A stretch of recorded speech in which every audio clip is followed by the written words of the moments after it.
अस्सलाम वालेकुम dear student, आज हम एक्सप्लेन करेंगे वीकली टेस्ट से। बेटा जो फर्स्ट एमसीक्यूज है सिंपल सा दिया हुआ है, ये तो आप खुद भी समझ आएंगे।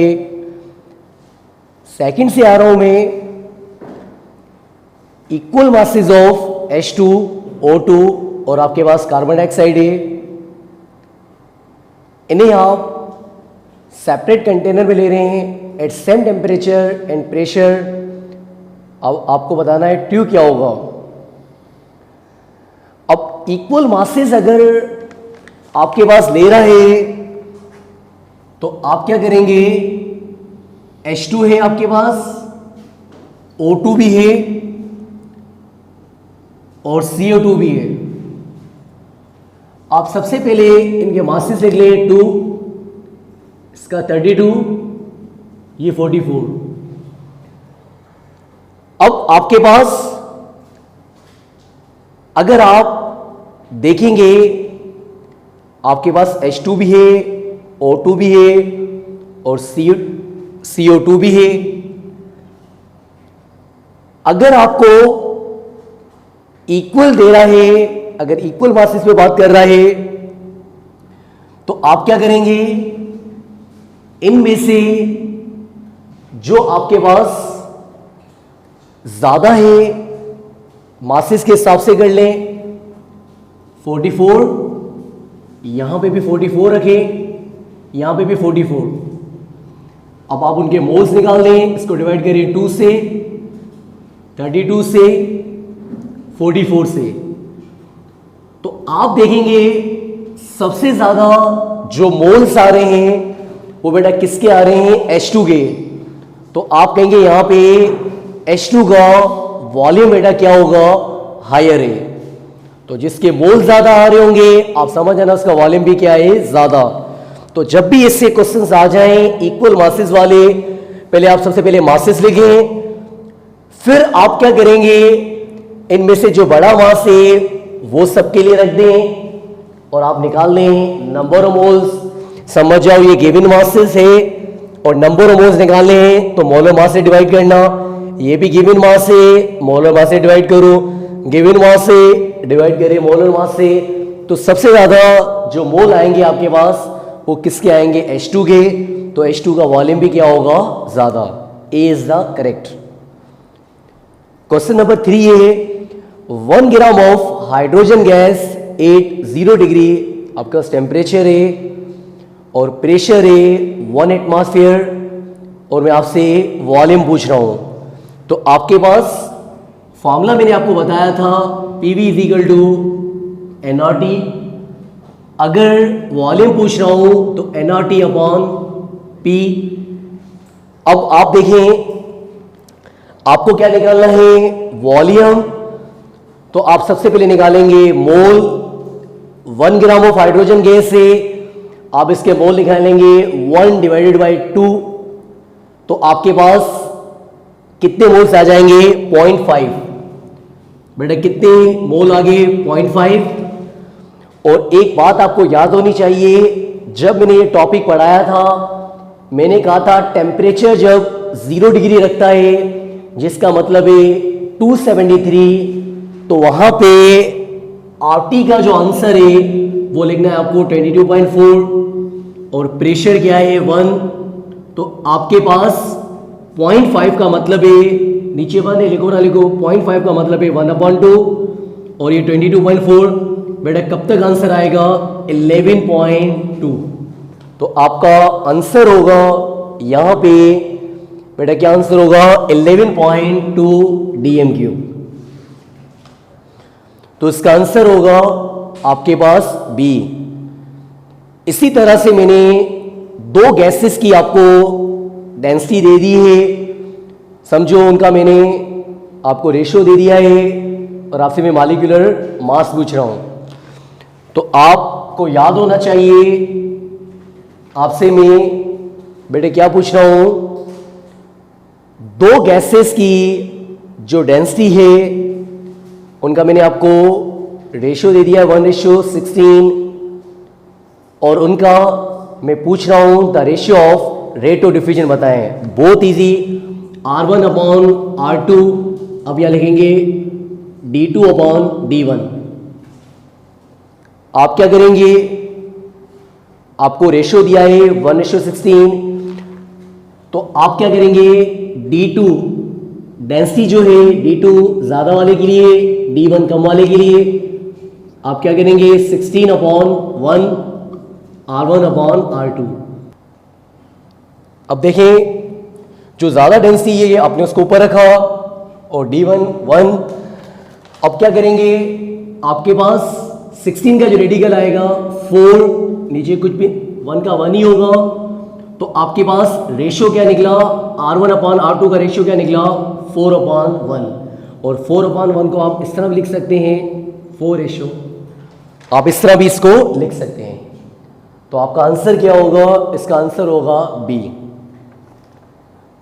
Question 5, maximum number of molecule present in, किसमें आपके पास ज्यादा नंबर ऑफ मॉलिक्यूल्स हैं। ये भी बहुत इजी है, आप सबके पहले नंबर ऑफ मोल्स निकाल दो। आप जब सबके नंबर ऑफ मोल्स निकालेंगे तो आप देखना आपके पास जो ऑप्शन डी है उसके नंबर ऑफ मोल्स ज्यादा आ रहे हैं, और नंबर ऑफ मोल्स ज्यादा आएंगे तो नंबर ऑफ मॉलिक्यूल्स भी ज्यादा आएंगे। तो 5 जो है इसका आंसर है डी। क्वेश्चन 6 है 1 मिलीलीटर ऑफ गैस, और आपसे बेटा उनका क्या पूछा जा रहा है, वेट पूछा जा रहा है। तो ये भी बहुत इजी है। अगर आप के पास एसटीपी बेटा कितना होता है, 22.4 होता है वॉल्यूम, तो 22.4 के लिए SO2 का बेटा कितना मास होता है 64। पर ये आपको वॉल्यूम जो है वो लेना है बेटा, किस पे लेना है, एसटीपी पे। तो जब आप इसको एसटीपी पे, सॉरी बेटा ये एसटीपी पे दिया हुआ है इतना मास है, अब ये जो आपको उसने वॉल्यूम दिया है वो आपके पास दिया है उसने मिलीलीटर में। तो जब आप इसको, ये जो आपके पास डीएम क्यूब में है और आप चाहते हैं मिलीलीटर में हो जाए, तो आप इसको मल्टीप्लाई करेंगे 1000 से, तो ये बेटा आपके पास हो जाएगा 22400। अब इतने मिलीलीटर के जरिए इतना ग्राम में, अगर सपोज मैं 1 पे बात करूंगा तो आप 64 को डिवाइड करेंगे 22400 से। तो जब आप इनको डिवाइड कर रहे होंगे आपके पास आंसर जो आएगा वो आएगा 0.0028 ग्राम।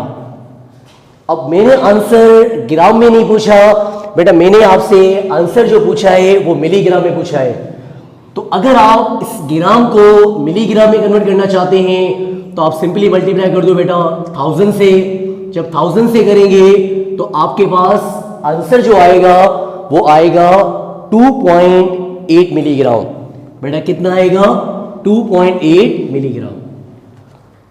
तो ये क्वेश्चन आपके पास दिया जा रहा है, और जब ये दिया गया है तो आप ये ध्यान में रखना, पहले आप एसटीपी पे ले रहे होते हैं 22.4 के जरिए सल्फर डाइऑक्साइड का मास है 64 ग्राम, पर आप ये एसटीपी भी तो दिया हुआ है, पर आप ये वॉल्यूम ले रहे हैं बेटा, किस में ले रहे हैं, मिलीलीटर में ले रहे हैं। तो आप इसको मल्टीप्लाई करेंगे किससे, 1000 से। तो इतने मिलीलीटर के जरिए इतना ग्राम है, अगर सपोज मैं 1 लूंगा तो 64 को आपने इससे डिवाइड कर दिया, पर ये आंसर आया है ग्राम में, पर मैंने ऑप्शन ग्राम में नहीं दिए बेटा, किस में दिए, मिलीग्राम में। तो आप इसको मल्टीप्लाई करना 1000 से, तो आपका आंसर आएगा 2.8 मिलीग्राम। तो इसका आंसर होगा डी। इसी तरह क्वेश्चन 7 भी है, the type of attraction present between molecule in ice. बेटा आइस के अंदर आपको बतानी है कौन सी अट्रैक्शन होती है। टाइप ऑफ जो अट्रैक्शन है बेटा वो कोवलेंट बॉन्ड है या हाइड्रोजन बॉन्ड है या वन डायरेक्शनल अट्रैक्शन है या बी एंड सी। तो आपको पता है बेटा वहां पे क्या होती है, अट्रैक्शन जो होती है वो बेटा आपके पास किसकी वजह से, हाइड्रोजन बॉन्ड की वजह से, तो होगा बी। और ये भी मैंने बताया था बॉयल्स लॉ का जो ग्राफ है वो बेटा हम लेते हैं कांस्टेंट टेम्परेचर पे, तो आप कहेंगे आइसोथर्म, 8 का होगा सी आइसोथर्म। इसी तरह से मैंने क्वेश्चन 9 दिया है, 3 गैसेज है, H2 भी है, O2 भी है, हीलियम भी है, उन्हें आपने इनक्लोज किया है एक वेसल पे under same condition of temperature and pressure. आपसे रेट ऑफ डिफ्यूजन उन गैसेस का ऑर्डर पूछा जा रहा है, तो आप निकाल सकते हैं। आपके पास H2 भी है, O2 भी है, हीलियम भी है। आप क्या करें, सबसे पहले इनके मास लिख लें, 2 32 4, तो जिसका मास कम होगा उसकी रेट ऑफ डिफ्यूजन ज्यादा होगी, तो आप कहेंगे H2 की सबसे ज्यादा है बेटा किससे, हीलियम से, और हीलियम की ज्यादा है किससे, O2 से। तो ऐसा ऑप्शन आप देख सकते हैं डी है। नॉन वेटिंग लिक्विड फॉर्म, ये भी मैंने पढ़ाया था। नॉन वेटिंग बेटा लिक्विड क्या बनाते हैं बेटा, कॉन्वेक्स मिनिस्कस, तो 10 का होगा बी, ये मैंने डीप में पढ़ाया है। 11 which characteristic is common between ionic and atomic crystal, कौन सी कैरेक्टरिस्टिक कॉमन होती हैं, तो आप याद रखना high melting point, B is the correct. Question 12 है, आपको रिप्रेजेंट करना है हेक्सागोनल सिस्टम। ये भी मैंने आपको क्लास में बताया था, ये वॉइड सिस्टम होता है जिसमें थर्ड वाले की एंगल 120 होती है, तो ऑप्शन होगा डी। 13 विस्कोसिटी इज, ये आपको पता है, तो बहुत सिंपल सा क्वेश्चन से, the fluids resistance to flow, तो इसका ऑप्शन बेटा क्या होगा, B. A falling, question 14 a falling drop of liquid is spherical because, बेटा किस वजह से, आपको ये भी मैंने बात बताई थी, स्फेयर जो होते हैं उनका बेटा आपके पास सिम्बालिस रेशियो होता है सरफेस एरिया टू वॉल्यूम, ये मैंने पढ़ाया था, आपको बताया भी था क्लास में, सी होगा। 15 questions, in which of the following pairs the percentage composition of element is not same, बेटा किसमें सेम नहीं है। ऑप्शन ए दे रहा है बेंजीन और इथीन, ऑप्शन बी दे रहा है ब्यूटीन कॉमा लगा के साइक्लोब्यूटेन, ऑप्शन सी दे रहा है डाइमीथाइल ईथर और उसके साथ उसने दिया है इथेनॉल, ऑप्शन डी दे रहा है ग्लूकोज एंड फ्रक्टोज। बेटा आप देखेंगे सारे के सारे बेटा ऑप्शन बी सी डी आप देखेंगे ये सारे के सारे आइसोमर हैं, तो इनकी percentage of composition of element की सेम हो सकती है। आप बी में थोड़े कंफ्यूज होंगे पर होना मत। अल्कीन का आपको पता होना चाहिए, जनरल फार्मूला होता है CnH2n होता है, और आपने पढ़ा होगा इंटर के अंदर साइक्लोब्यूटेन का भी होता है CnH2n। तो इन सब के आप देखेंगे, आप समझ सकते हैं ये आइसोमर ही होते हैं। पर जो ऑप्शन ए है, जो मैंने ए ऑप्शन दिया है, बेंजीन और इथीन, बेटा इनका रेशियो परसेंटेज ऑफ कंपोजिशन जो है वो इस पेयर की सेम नहीं हो सकती, क्योंकि आप देखेंगे बेंजीन का आप देखेंगे आपके पास है C6H6 और अगर आप इथीन देखेंगे तो C2H4 है, तो इनके अंदर रेशियो सेम नहीं है। बाकी जो सब एक दूसरे के आइसोमर हैं उन सब का रेशियो सेम है, भले आप निकाल के देखना। आपको पता है ग्लूकोज एंड फ्रक्टोज का निकालेंगे तो आपको पता है इन दोनों का फार्मूला मॉलिक्यूलर फार्मूला सेम होता है C6H12O6, तो इनका रेशियो भी निकलेगा दोनों का CH2O निकलेगा। आपके पास ब्यूटीन और साइक्लोब्यूटेन उनका भी आप निकालेंगे रेशियो बेटा वो भी सेम ही आएगा।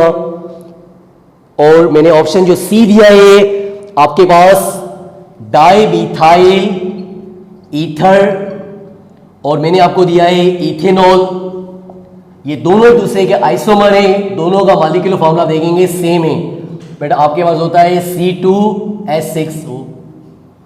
तो जो आइसोमर होते हैं तो आप कह सकते हैं उनका आप देखेंगे मॉलिक्यूलर फार्मूला क्या होता है सेम, तो आप कहेंगे उनका परसेंटेज कंपोजिशन सेम हो सकता है, एक का नहीं होगा बेटा ऑप्शन ए बेंजीन और इथीन। आपको पता है बेंजीन का फॉर्मूला क्या है C6H6 और आपको पता है इथीन का क्या है C2H4। तो आप देखेंगे यहां निकलेगा CH और यहां निकलेगा CH2। तो इनका आप कह सकते हैं अगर रेशियो सेम नहीं है तो इनकी परसेंटेज कंपोजिशन भी सेम नहीं होगी। A is the correct. The compressibility जो है वो आपकी नेरली तकरीबन बेटा 0 है, वो किसकी है सॉलिड्स की। ये भी पता है आपको सी। 17 आ रहा हूं statement the select the incorrect statement. तो आप देख सकते हैं ए ऑप्शन है water is more viscous than acetone, तो ऐसा नहीं है। तो ये इनकरेक्ट स्टेटमेंट है आपके पास ए। बाकी सारे पॉइंट्स क्लियर हैं आपको। बॉइलिंग पॉइंट वेरी होता है, आउटसाइड प्रेशर सही है। Normal boiling point of glycerine 290 सही है। मेल्टिंग पॉइंट ऑफ सॉलिड का डिक्रीज होता है विद इम्प्योरिटी, सारे सही हैं, एक नहीं सही आपका होगा ए। अब मैंने 18 क्वेश्चंस दिया है, आपके पास 4 कंटेनर्स हैं, उन सब का वॉल्यूम इक्वल है और आपसे पूछ रहा है किस पे बेटा प्रेशर जो है वो ज्यादा एग्जर्ट करेगा। तो ये आप देखेंगे आपके पास ए जो मैंने आपको कंटेनर दिया है 32 gram of O2 at 273 centigrade, A मैंने आपको ये दिया है। और बी मैंने आपको दिया है 56 gram of N2 eight 0 degree. और मैंने सी जो दिया है आपको 4 gram of H2 at 273 centigrade. और ऑप्शन जो डी मैंने दिया है 64 ग्राम ऑफ O2 एट 0 सेंटीग्रेड। तो ये बहुत इजी है, इनमें आपको बताना है सबका वॉल्यूम इक्वल है, किस कंटेनर पे ज्यादा प्रेशर होगा। तो आपका फॉर्मूला था PV is equal to nRT। अब आप सबसे पहले मोल निकालेंगे 32 और उसका भी 32 मोल आया 1। आपको याद होना चाहिए मैंने पढ़ाया था जब टेम्परेचर 273 सेंटीग्रेड होता है तो वहां पे RT जो है हमें रखना होता है 44.8। वॉल्यूम सबका इक्वल है, मैंने 1 रख दिया, तो इसका आंसर आएगा 44.8। आप इसका निकालें, वही बात बेटा सबसे पहले आप मोल निकालेंगे, इसका मोल आया 1, इसका मोल आया बेटा 1। और RT 0 डिग्री के लिए लेते हैं 22.4। वॉल्यूम सबका इक्वल रखना है 1, बेटा कितना आंसर आया 22.4। C 4 ग्राम ऑफ H2 और इतना टेम्परेचर है, वही बात सबसे पहले निकालेंगे मोल, मोल निकले 2। जब इतना टेम्परेचर होगा तो RT जो है वो हम रखते हैं 44.8, वॉल्यूम ऐसे 1, ये करेंगे 89.6 तक आएगा। डी आप क्या करें सबसे पहले निकालें मोल, बेटा इसके मोल निकलेंगे वही फॉर्मूला, बेटा मोल कितने निकले 2। और RT जो हमें लेना है बेटा वो कितना लेंगे 0 डिग्री के लिए RT कितना होता है 22.4, वॉल्यूम वही, बेटा कितना जवाब आया 44। तो आप देखें किस कंटेनर में सबसे ज्यादा आपके पास प्रेशर है, तो आप कहेंगे आपका जो कंटेनर है वो कंटेनर है सी। तो ये भी बात आपको पता होनी चाहिए, आपका ऑप्शन होगा सी। पर ये भी ध्यान में रखा करो बेटा जिसके मोल भी ज्यादा हो विदाउट सॉल्व करके भी आंसर आ जाता, ये भी एक टेक्निकल पॉइंट है। जिसके मोल ज्यादा हो और टेम्परेचर ज्यादा दे, समझ जाना जितने भी मैं आपको एग्जांपल दे रहा हूं उनमें मोल भी ज्यादा हो, उनके साथ अगर टेम्परेचर भी ज्यादा हो उनके, तो समझ जाना प्रेशर ज्यादा है। तो आप विदाउट कैलकुलेशन भी मुझे आंसर बता सकते थे, तो इसका आंसर होगा सी। 19 विच of the following is the non crystalline solid pair. ये भी बहुत इजी है बेटा, आपके पास होगा सी वुड एंड जो ग्लास है ये बेटा आपके पास आ जाते हैं नॉन क्रिस्टलाइन सॉलिड पेयर के अंदर। Question 20, which of the following pairs of property, वो कौन सी प्रॉपर्टी है जो एग्जिस्ट नहीं कर रही। अब देखो हाई विस्कोसिटी होगी तो सरफेस टेंशन भी ज्यादा होगी, हाई विस्कोसिटी होगी तो आपको पता है बॉइलिंग पॉइंट भी ज्यादा होगी, क्योंकि विस्कोसिटी ज्यादा है तो इंटरमॉलिक्यूलर फोर्स ज्यादा है तो बॉइलिंग पॉइंट भी ज्यादा होगा। सही है। हाई वेपर प्रेशर होगा, लो बॉइलिंग पॉइंट, ये भी मैंने पढ़ाया हुआ है, ये भी सही है। High surface tension and high vapour pressure, ये बात सही नहीं है। जब सरफेस टेंशन ज्यादा होता है तो आपको पता है इंटरमॉलिक्यूलर फोर्स ज्यादा है, और आपको पता है वेपर प्रेशर का इंटरमॉलिक्यूलर फोर्स से रिलेशन इनवर्सली है। तो जब इंटरमॉलिक्यूलर फोर्स ज्यादा होगी तो वेपर प्रेशर कम होगा, हाई नहीं होगा। तो कौन सी बात सही नहीं है? D is the correct. 21, आपसे प्रेशर पूछा जा रहा है, विल क्वांटिटी ऑफ गैस। अब वहां पे जो वॉल्यूम मैंने आपको दिया है 200 मिलीलीटर दिया है, एट ए प्रेशर वहां पे 600 मिलीलीटर है। अब मैं कह रहा हूं अगर मैं उसका वॉल्यूम 50 ml कर दूं, 200 पे कितना प्रेशर है? 600। अब मैंने उसका वॉल्यूम कर दिया 50। आप मुझे बताओ अगर मैंने वॉल्यूम उसका 4 गुना कम कर दिया तो प्रेशर अब 4 गुना बढ़ जाएगा। आपका आंसर होगा 2400। सी इज द करेक्ट। और अगर आप लगाना चाहें P1 V1 is equal to P2 V2, वहां से भी सोल्व कर सकते हैं, पर जो चीज विदाउट कैलकुलेशन हो रही है उसे विदाउट कैलकुलेशन करें। 22, आपको मैंने M दिया है, उसके ऊपर मैंने +3 चार्ज लगा दिया है। Acquired neon if it's contain 14 neutron, that is element कौन सा है? आपको कह रहा है बेटा M+3 दे दिया है। अब वो कौन सा मेटल है जो 3 इलेक्ट्रॉन लॉस करेगा, नियॉन जैसा बन जाएगा और 14 न्यूट्रॉन होंगे? आपको पता है ये आंसर होगा एल्यूमिनियम। एल्यूमिनियम का एटॉमिक नंबर होता है 13, एटॉमिक मास होता है 27, और मैंने इस पे चार्ज लगाया है +3। आप खुद सोचें जब ये 3 इलेक्ट्रॉन लॉस करेगा तो बेटा कितने इलेक्ट्रॉन बच जाएंगे? 10, और 10 इलेक्ट्रॉन बेटा किसके पास होते हैं? नियॉन। तो ये बन गया नियॉन जैसा। और आप न्यूट्रॉन भी चेक कर सकते हैं, 27 में से 13 जाएगा, बेटा कितने न्यूट्रॉन बचे? 14। तो आपका आंसर जो है थोड़ा क्वेश्चन टेक्निकल था। आपको कह रहा था M+3 का मतलब है वो कौन सा मेटल है जो 3 इलेक्ट्रॉन लॉस करके नियॉन जैसा बन जाएगा और उसके बाद 14 न्यूट्रॉन होंगे। तो आपके पास एग्जांपल है एल्यूमिनियम, 3 इलेक्ट्रॉन लॉस भी करेगा करके 10 बन गया, और 10 बन गया नियॉन, और 27 में से 13 गया 14 न्यूट्रॉन। तो आपके पास इसका आंसर होगा D. 23, the positive column in discharge tube, ये भी मैंने बात बताई थी। पॉजिटिव कॉलम कब बनता था? हम कितना प्रेशर देते थे? 1 मिलीमीटर ऑफ मरकरी।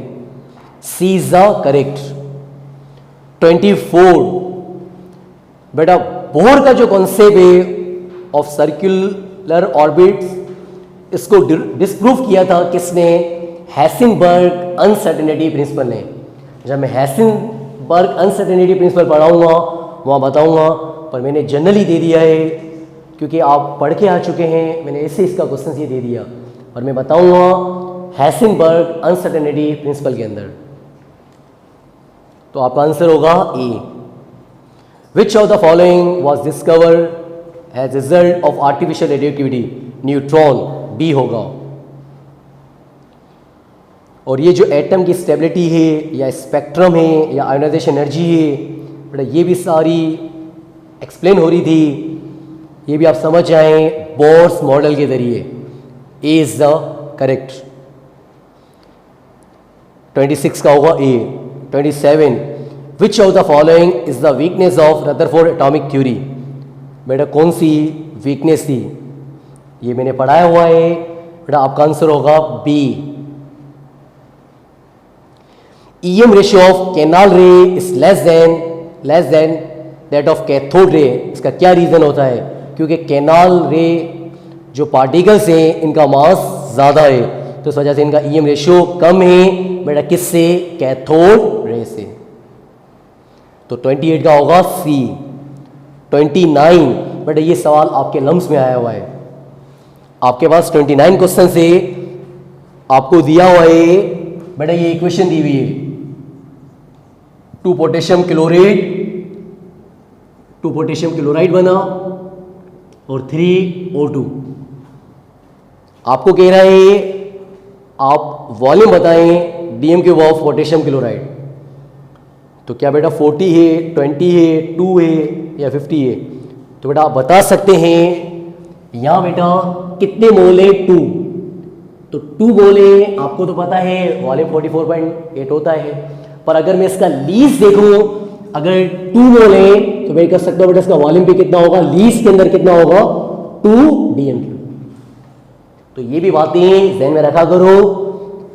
अब आप समझ रहे होंगे सर इन्होंने वॉल्यूम पूछा है, दिया तो कुछ भी नहीं हुआ। हाँ, दिया कुछ भी नहीं हुआ, उसने जनरली क्वेश्चंस ये पूछा है, ये इक्वेशन दी जा रही है, ये पोटेशियम क्लोराइड डिसोसिएट हुआ है पोटेशियम क्लोराइड के अंदर और 3O2 के अंदर। तो अब इसने इसका जो वॉल्यूम लिया है वो लीस्ट वाला लिया है, उसका लीस्ट वॉल्यूम बनेगा 2 डीएम क्यूब। तो क्या आंसर होगा बेटा इसका? सी। क्वेश्चन 30 है, विच of the following will have same number of molecule eight STB। बेटा मैंने आपको पेयर दिए हुए हैं गैसेस के, अब देखें मॉलिक्यूल उनके सेम होते हैं जिनके नंबर ऑफ मोल सेम है। ए ऑप्शन है 5.6 DM cube of carbon dioxide. पहले इसके मोल आप निकालेंगे तो निकलेगा 0.25। फिर 56 ग्राम ऑफ N2, इसके मोल निकलेंगे 2। तो इस पेयर का आप कह सकते हैं इस पेयर के अंदर नंबर ऑफ मॉलिक्यूल सेम नहीं हो सकते। बी 64 ग्राम आप ले रहे हैं O2, तो आप देखेंगे इसके मोल आएंगे आपके पास 2। फिर उसके साथ दिया है 11.2 डीएम क्यूब ऑफ CO, तो यहाँ मोल निकालेंगे हाफ। तो ये बात सही नहीं है, क्योंकि मोल सेम नहीं है तो नंबर ऑफ मॉलिक्यूल्स भी सेम नहीं होंगे। सी 300 CM क्यूब ऑफ मैंने N2 दिया है और 300 CM क्यूब ऑफ मैंने आपको CO2 दिया है। तो अब आप देख सकते हैं इनका वॉल्यूम सेम है। अब वॉल्यूम सेम है तो आप समझना नंबर ऑफ मोल्स भी सेम होंगे। जब नंबर ऑफ मोल्स सेम है तो नंबर ऑफ मॉलिक्यूल्स भी सेम होंगे। तो सी आपका करेक्ट है। हम डी भी देख लेते हैं। 7 ग्राम N2, तो बेटा मोल आएंगे 0.25। फिर साथ दिया है 11.2 डीएम क्यूब ऑफ O2, बेटा वहाँ मोल आएंगे हाफ। तो डी भी सही नहीं है क्योंकि मोल सही नहीं है तो नंबर ऑफ मॉलिक्यूल्स भी सही नहीं होंगे। तो आपका करेक्ट आंसर होगा 30 का बेटा कौन सा होगा? सी। सी इज द करेक्ट आंसर। तो ये बेटा आपके पास पूरी वीकली टेस्ट थी जो बेटा मैंने आपको एक्सप्लेन की। तो ये हमारे पास वीकली टेस्ट की एक्सप्लेनेशन थी। थैंक यू बेटा।